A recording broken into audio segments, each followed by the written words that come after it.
Hello students, I hope you are doing well. अपने structural organisation of animals के chapter के continuation में आज हम इसके फोर्थ पार्ट में डिस्कस करेंगे मसल सेल्स। पिछली क्लास में हम लोगों ने जो डिस्कशन किया था वो था एंटायरली कनेक्टिव टिश्यू का।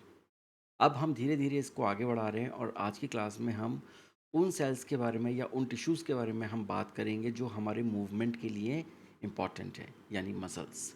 तो चलिए शुरू करते हैं। अगर हम मसल्स की बात करें तो जो मसल्स होती हैं वो हमारे मूवमेंट की, यानी बॉडी के हर एक मूवमेंट या तो हम अपनी मर्ज़ी से करते हैं या हमारी बिना मर्ज़ी के हो रहा है, यानी वॉलंटरी और इनवॉलंटरी, दोनों मूवमेंट में ये बहुत ही एक्टिव रोल प्ले करती हैं। ओके। और हर एक मसल एक लॉन्ग सिलेंड्रिकल मसल फाइबर या मसल सेल से मिलकर बनी होती है, और वो सारे के सारे मसल फाइबर्स और या मसल सेल्स हम जिनको बोलते हैं वो पैरेलल एरेज में, यानी बंडल्स में वो एक साथ इकट्ठा होकर रहती हैं। तो अगर हम देखें, ये देखिए, ये जो आपके बंडल्स हैं आपको ये दिखाई देंगे, ये सब पैरेलल हैं। और ये जो सेल्स होती हैं या ये जो फाइबर्स होते हैं हमारे, ये हाईली स्पेशलाइज्ड होते हैं कॉन्ट्रैक्शन के लिए, यानी कोई और सेल इतना अच्छा कॉन्ट्रैक्ट नहीं करती, या करते हैं तो वो अपनी उनका फंक्शन कुछ और होता है लेकिन मूवमेंट नहीं होता।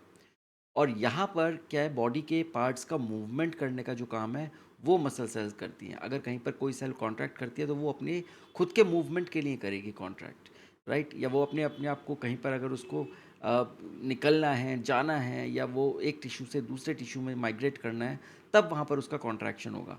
लेकिन यहाँ पर जो कॉन्ट्रैक्शन होता है वो पूरे बॉडी पार्ट्स के लिए कॉन्ट्रैक्ट होता है, वो बॉडी के पार्ट्स को मूव करने के लिए कॉन्ट्रैक्ट होता है। तो इसलिए ये जो सेल्स हैं ये हाईली स्पेशलाइज्ड होती है कॉन्ट्रैक्शन के लिए। अब अगर हम इन फाइबर्स की बात करें तो ये फाइबर्स के अंदर बहुत सारे और फाइबर्स होते हैं, या जब हम इनको बोलते हैं फाइन फिब्रिल्स, ये है मायोफिब्रिल्स। तो आप देखिए कि ये इंडिविजुअल फाइबर्स जो आपको दिखाई दे रहे हैं यहाँ पर ब्रॉडली, ये है हमारे मायोफिब्रिल्स। और इनका पूरा स्टैक या पूरा एरे ये जो है ये बनाता है हमारा मसल फाइबर्स या मसल सेल। अब अगर आप देखेंगे इस मसल सेल में तो यहाँ पर आपको दिखाई देगी इसके ऊपर की मेम्ब्रेन, जिसको हम लोग बोलते हैं सार्कोलेमा। ये सार्कोलेमा के अंदर ये पैरेलल एरेज के अंदर अरेंज्ड होते हैं, और ये ब्लू कलर के, स्काई ब्लू कलर की जो स्ट्रक्चर्स आपको दिख रही हैं ये माइटोकॉन्ड्रिया हैं। और ये माइटोकॉन्ड्रिया बहुत ज़्यादा न्यूमरस हैं, बिकॉज यहाँ पर इनको इमीडिएटली एनर्जी की ज़रूरत पड़ती है। इनको बर्स्ट चाहिए होता है एनर्जी का, और एनर्जी का जो सोर्स होता है और एटीपीज जनरेशन का जो काम करते हैं वो हमारे माइटोकॉन्ड्रिया करते हैं। तो माइटोकॉन्ड्रिया आपको यहाँ पर बहुत ज़्यादा नंबर में देखने को मिलेंगे। दूसरा आप देखिए यहाँ पर एक तरीके का नेटवर्क आपको दिखाई दे रहा है, ये डार्क ब्लू कलर का। ये जो डार्क ब्लू कलर का नेटवर्क है ये है हमारा सार्को प्लाज्मिक रेटिक्यूलम। यस, ये है हमारा सार्कोप्लाज्मिक रेटिक्यूलम, जो मसल्स के लिए थोड़ा सा मॉडिफाई हो जाती है।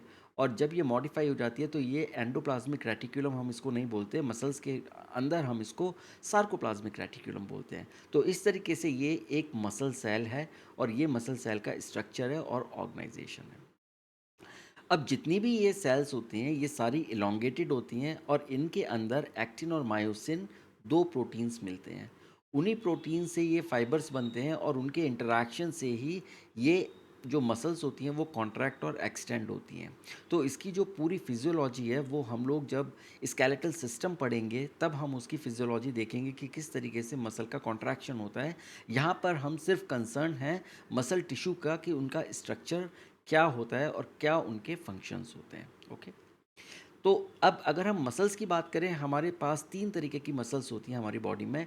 एक है स्केलेटल मसल, सेकंड टाइप होती है कार्डियक मसल, और थर्ड टाइप होती है स्मूथ मसल्स। अब हम देखते हैं इन तीनों मसल्स को अलग अलग तरीके से, इनमें क्या डिफरेंस होता है और इनके अलग अलग क्या फंक्शंस होते हैं। सबसे पहले हम बात करेंगे स्केलेटल मसल्स की। तो ये जो स्केलेटल मसल्स हैं, आप जानते हैं स्केलेटल सिस्टम हमारा बोन से रिलेटेड होता है। तो ये जो मसल्स होती हैं ये बोन से अटैच होती हैं, और जब इनके अंदर कॉन्ट्रैक्शन होता है तो उससे क्या होता है कि पूरा का पूरा मूवमेंट होता है बोन से रिलेटेड, और वो बोन से रिलेटेड जो भी मूवमेंट होता है उससे पूरा ऑर्गेनिज्म भी मूव करता है। आप और हम जब चलते हैं तो हमारे चलने में जो रोल प्ले करती हैं वो ये स्केलेटल मसल्स प्ले करती हैं और इन्हीं की वजह से, इन्हीं के कॉन्ट्रैक्शन की वजह से हमारी जो बोन्स हैं वो मूव कर पाती हैं। तो ये जो मसल्स जो होती हैं ये हमारी मस्क्यूलोस्केलेटल सिस्टम का पार्ट होती हैं, यानी कि एक पूरा सिस्टम जिसमें मसल्स भी होती हैं और स्केलेटन भी होता है, और जब वो मिलके हमारे को मूवमेंट देते हैं हम उस सिस्टम को बोलते हैं मस्क्यूलोस्केलेटल सिस्टम। तो मसल्स, और ये पर्टिकुलरली स्केलेटल मसल्स हमारे मस्क्यूलोस्केलेटल सिस्टम का पार्ट है। अब यहाँ देखिए ये बोन है और इस बोन के साथ ये मसल जुड़ी हुई है टेंडन से, राइट। तो टेंडन क्या है? ये कनेक्टिव टिश्यू है, और आप जानते हैं लास्ट क्लास में आपने देखा था कि जो कनेक्टिव टिश्यूज़ होते हैं उनका क्या काम होता है? कनेक्ट करना। तो ये क्या कनेक्ट कर रहा है? ये मसल को बोन के साथ कनेक्ट कर रहा है, तो ये है हमारा टेंडन। तो यहाँ पर मसल्स हमारी बोन के साथ कनेक्टेड है, ओके। अब इनके अंदर स्ट्रिएशंस होते हैं। स्ट्रिएशंस हम किसको बोलते हैं? स्ट्रिएशंस हम लाइट एंड डार्क एरियाज़ को बोलते हैं। तो आप देखिए यहाँ पर ये एक मसल है, फाइबर है, और इसके ऊपर ये लाइट एंड डार्क एरियाज़ जो हैं इसको हम लोग स्ट्रिएशंस बोलते हैं।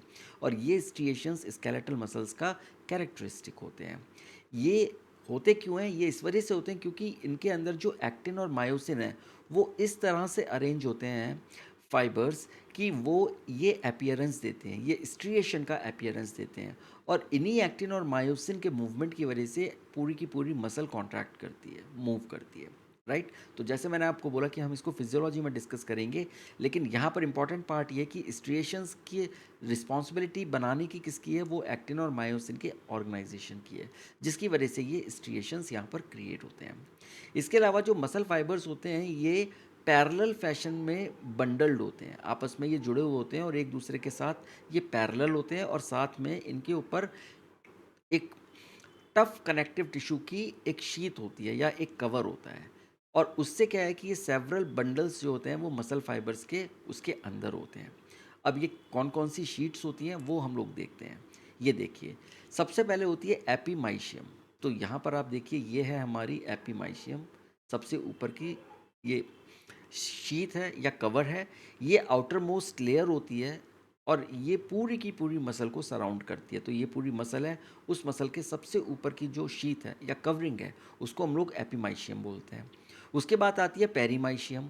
पेरीमाइशियम जो है वो मिडिल लेयर है, और ये जो मिडिल लेयर है ये बंडल्स ऑफ मसल फाइबर्स को सराउंड करती है। तो आप ये देखिए, ये हमारी पेरीमाइशियम है और ये इसके अंदर बहुत सारे बंडल्स हैं मसल फाइबर्स के, उनको ये सराउंड करती है। तो ये मिडिल लेयर है। उसके बाद आती है एंडोमाइशियम, और ये इनर मोस्ट लेयर होती है और ये इंडिविजुअल मसल फाइबर को सराउंड करती है। तो आप देखिए ये इंडिविजुअल मसल फाइबर है और उसको ये सराउंड कर रही है एंडोमाइशियम। तो इस तरीके से ये तीन कवरिंग्स होती हैं, एपीमाइशियम, पेरीमाइशियम या एंडोमाइशियम। ये जो स्केलेटल मसल्स होती हैं ये वॉलंटरी होती हैं। वॉलंटरी का मतलब ये होता है कि जब हम चाहते हैं तब ये फंक्शन करती हैं, ओके। ये हमारी अपनी विश है कि हम किस मूवमेंट को करें, किस बॉडी के किस पार्ट को हम मूव करें। जब हमारी विश होगी, हमारा कॉन्शियस माइंड इस चीज़ के लिए बोलेगा, तब ये मसल्स काम करेंगी। तो हम ऐसी मसल्स को वॉलंटरी बोलते हैं। तो यहाँ पर जैसे अगर मेरे को हाथ उठाना है या आपको आपको पैर को मूव करना है, ये आप सोचते हैं और जब आप करना चाहते हैं आप कर लेते हैं, क्योंकि ये वॉलंटरी फंक्शन करती हैं, ओके। तो स्केलेटल मसल्स हमारी वॉलंटरी होती हैं और इनके ऊपर स्ट्रिएशंस होता है। इस तरीके के कॉम्बिनेशन के क्वेश्चंस नीट में कई बार पूछे जाते हैं। और ये क्या करती हैं? They generate body heat through continuous subtle contraction और शिवरिंग। जब हमको शिवरिंग होती है तब भी हमारी स्केलेटल मसल्स या एक छोटा हल्का हल्का ऐसा कॉन्ट्रैक्शन जो हमको पता भी नहीं लगता, उसकी वजह से ये बॉडी की हीट को भी जनरेट करने में कंट्रीब्यूट करती हैं। तो इस तरह से जो स्केलेटल मसल्स हैं इनका मेजर रोल क्या है? वो तो है मूवमेंट, लेकिन उसके साथ साथ ये बॉडी की हीट को भी जनरेट करने में हेल्प करती है, ओके। चलिए, अब हम बात करेंगे स्मूथ मसल्स के बारे में, जो कि सेकंड टाइप की मसल्स होती हैं।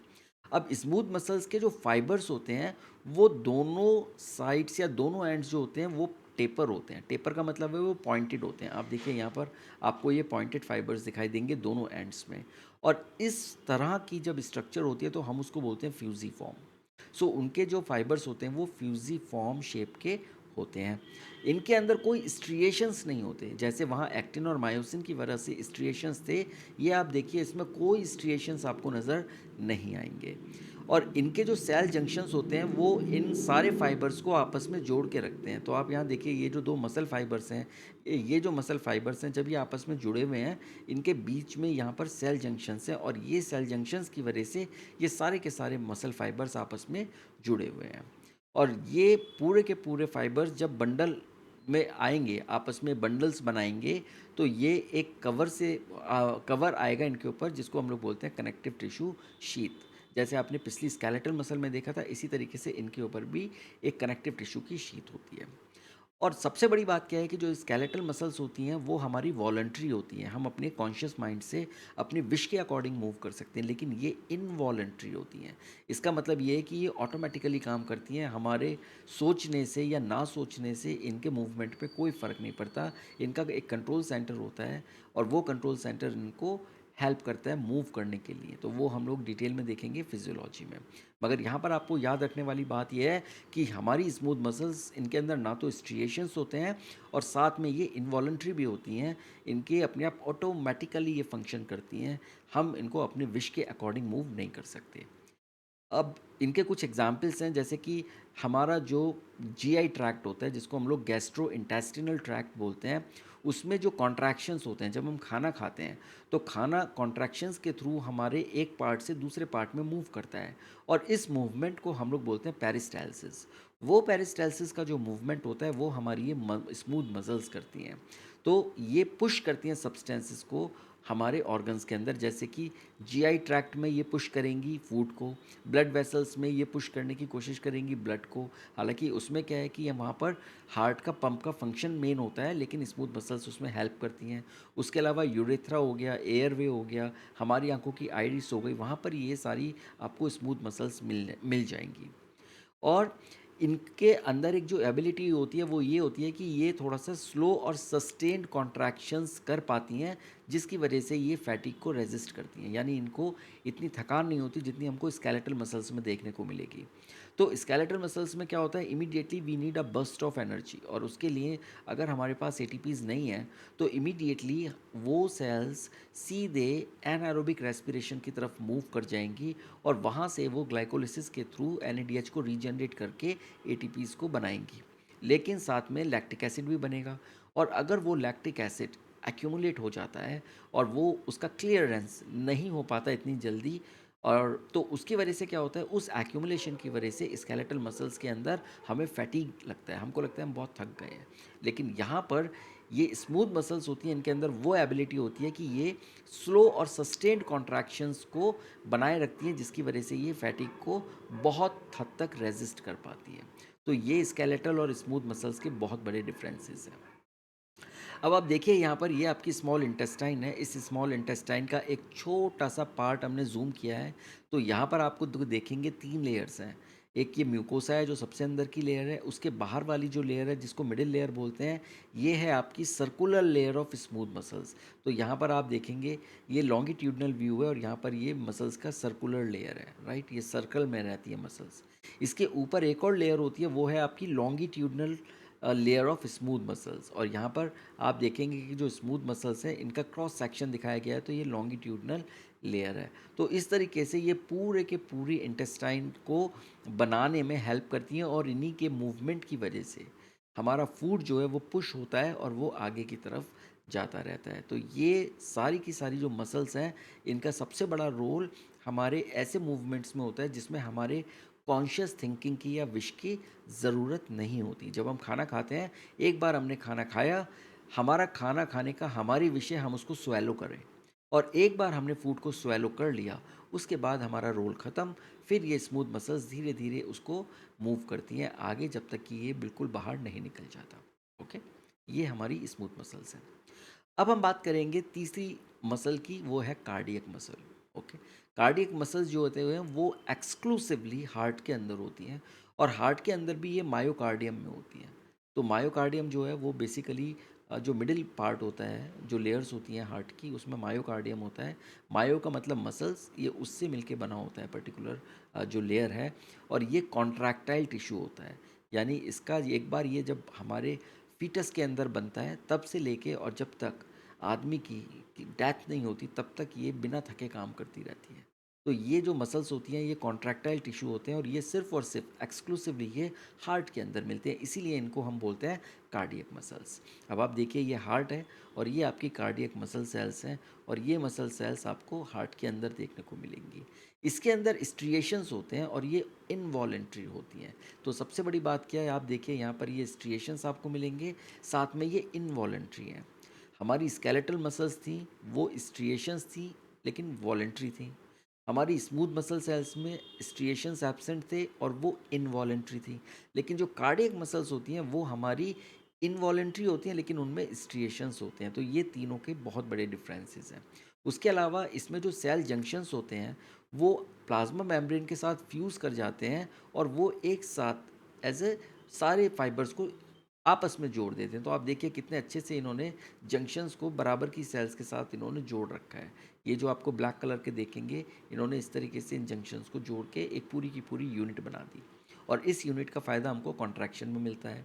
तो और अब यहाँ पर अगर आप देखेंगे तो यूजुअली हर एक मसल सेल के अंदर एक न्यूक्लियस मिलेगा। तो ये जो आपको न्यूक्लियस दिख रहे हैं, हर एक न्यूक्लियस एक सेल को रिप्रेजेंट कर रहा है, लेकिन ये सेल्स आपस में जुड़ी हुई हैं इन जंक्शंस की वजह से। अब इनके अंदर ब्रांच्ड फाइबर्स होते हैं और ये पूरा नेटवर्क बनाते हैं। तो आप देखिए यहाँ पर ये नेटवर्किंग आपको दिखाई देगी और ये ब्रांचिंग आपको दिखाई देगी। यहाँ पर भी आप देखिए ये ज़्यादा एक्सटेंसिव डिटेल है। यहाँ पर आपको ये देखिए किस तरीके से ये ब्रांचेस निकल रही हैं और किस तरीके से ये नेटवर्क सेल्स हैं। तो ये पूरा का पूरा कार्डियक मसल्स एक पूरा नेटवर्क जनरेट करती है। अब इनमें क्या होता है, यहाँ कम्युनिकेशन जंक्शंस होते हैं जिसको हम लोग बोलते हैं intercalated disc at some fusion points. अब उन पे क्या होता है, जब ये कम्युनिकेशन जंक्शंस होते हैं तो जब सेल्स कॉन्ट्रैक्ट करती हैं तो वो एज ए यूनिट कॉन्ट्रैक्ट करती हैं। यानी अगर कॉन्ट्रैक्शन होता है तो वो पूरी की पूरी जो सेल्स के अंदर पूरे नेटवर्क के अंदर कॉन्ट्रैक्शन होता है। तो जब एक सेल कॉन्ट्रैक्ट का सिग्नल रिसीव करती है कि अब इसको कॉन्ट्रैक्ट होना है, तो उसकी नेबर्स भी स्टिमुलेटेड होती है कॉन्ट्रैक्ट करने के लिए और वो पूरा का पूरा कॉन्ट्रैक्शन होता रहता है हार्ट का। और इसी कॉन्ट्रैक्शन की वजह से जो ब्लड है वो ब्लड हमारा सर्कुलेट होता है। तो यहाँ पर हम ये कैसे कॉन्ट्रैक्शन होता है, किस तरीके से ये यहाँ पर सिग्नल्स मिलते हैं, इसमें क्या न्यूरल एक्टिविटी इन्वॉल्व है, वो सारी चीज़ें हम डिटेल में पढ़ेंगे, बट पढ़ेंगे हम फिजियोलॉजी में जब हम इसको जो पूरा हमारा सिस्टम है कार्डियक सिस्टम, हम उसको डिस्कस करेंगे। ओके, तो यहाँ पर जो आज का डिस्कशन है वो हम लोग ख़त्म करते हैं। हमने तीनों मसल्स को देखा, कौन कौन सी मसल्स होती हैं, उनके क्या मेजर डिफरेंसेस होते हैं और उनके फंक्शंस क्या हैं और उनकी लोकेशन क्या है। तो अब ये मस्कुलर टिश्यू आज ख़त्म होता है। अगली क्लास में हम लोग बात करेंगे न्यूरल टिश्यू की। तब तक आप अपना ध्यान रखिए। Take care and thank you.